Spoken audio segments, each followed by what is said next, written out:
18 মাসে 1 কোটি লোকের চাকরির ওয়াদা করেছি।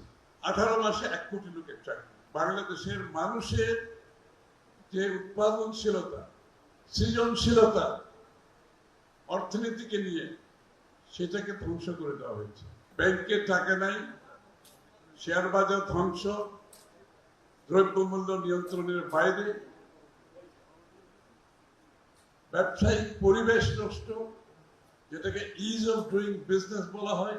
যে ব্যবসা করার জন্য যে পরিবেশ সেটাও ধ্বংস। কারণ কিছু লুটেরা লোকজন, শ্রেণীর লোকজন ব্যবসা বাণিজ্য করেছে, মনোপোলাইজ করেছে, এটাকে নিজেদের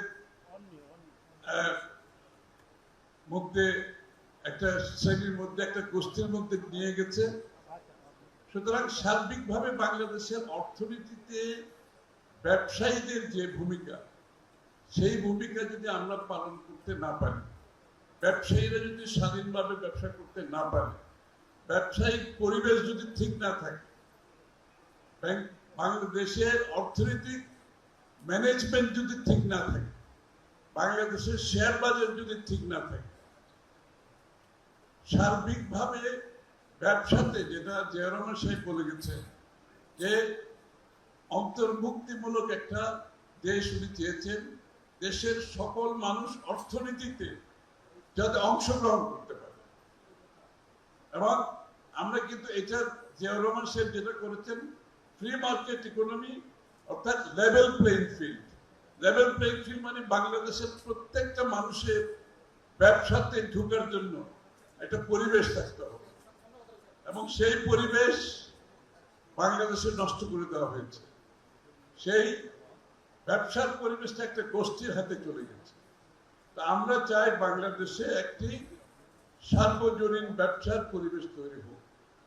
সকল বাংলাদেশিরা, পুরুষ, মহিলা, ইয়াং, ওল্ড, সবাই যাতে নির্বিঘ্নে, নির্দ্বিধায় একটি সুন্দর ব্যবসায়িক পরিবেশে তারা যাতে ব্যবসা বাণিজ্য করতে পারে, এটা অত্যন্ত গুরুত্বপূর্ণ। এবং এটা আমরা একটা নতুন নাম তারেক রহমান সাহেব দিয়েছেন, ব্যবসাকে গণতন্ত্রায়ন করা, ডেমোক্রেটাইজেশন অফ দি ইকোনমি। অর্থাৎ আমরা শুধু রাজনীতিকে গণতন্ত্রায়ন করলে তো হবে না, ব্যবসাতে একটা গণতান্ত্রিক অধিকার সকলের থাকতে হবে। নারী পুরুষ সকলের জন্য একটা, সকলের জন্য লেভেল প্লেইং ফিল্ড থাকতে হবে। এবং এই জন্য আগামী দিনের বাংলাদেশ কি হবে, অর্থনৈতিকভাবে বাংলাদেশ কোথায় যাবে,